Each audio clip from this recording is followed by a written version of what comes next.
ఈ రోజు ఒక మంచి కాస్ కోసం ఈ కార్యక్రమాన్ని ఏర్పాటు చేశాం. నేను దానికంటే ఎక్కువ ఆనందపడుతున్నా. ఇన్ని వేల మందిలో సేవా భావాన్ని రగిలించడానికి ఈ రోజు ఈ కార్యక్రమం ఉపయోగపడే పరిస్థితి వచ్చింది.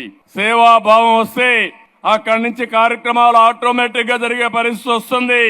ఈ రోజు యుఫోరియా మ్యూజికల్ నైట్ పెట్టారు. ఎగ్జాక్ట్ గా 28 సంవత్సరాలైంది. నాకు ఇప్పటికి కూడా జ్ఞాపకం.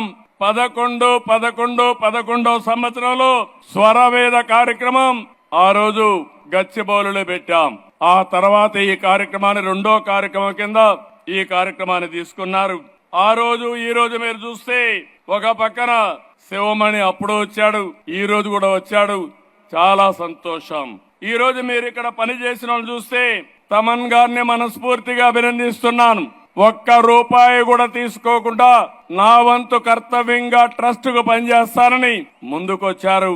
వారి స్ఫూర్తికి మనస్ఫూర్తిగా ధన్యవాదాలు. ఒక మంచి పని ఉంటే వ్యక్తులు ఏ విధంగా స్పందిస్తారంటే, ఇప్పుడే మా మిత్రుడు పవన్ కళ్యాణ్ గారు 1 లక్ష రూపాయలు టికెట్ తీసుకోకుండా 50 లక్షల రూపాయలు ట్రస్ట్ కు విరాళంగా ఇచ్చాడంటే ఒక మంచికి తన వంతు బాధ్యతగా ముందుకొచ్చాడు. ఆయన్ను కూడా మనస్ఫూర్తిగా అభినందిస్తున్నా.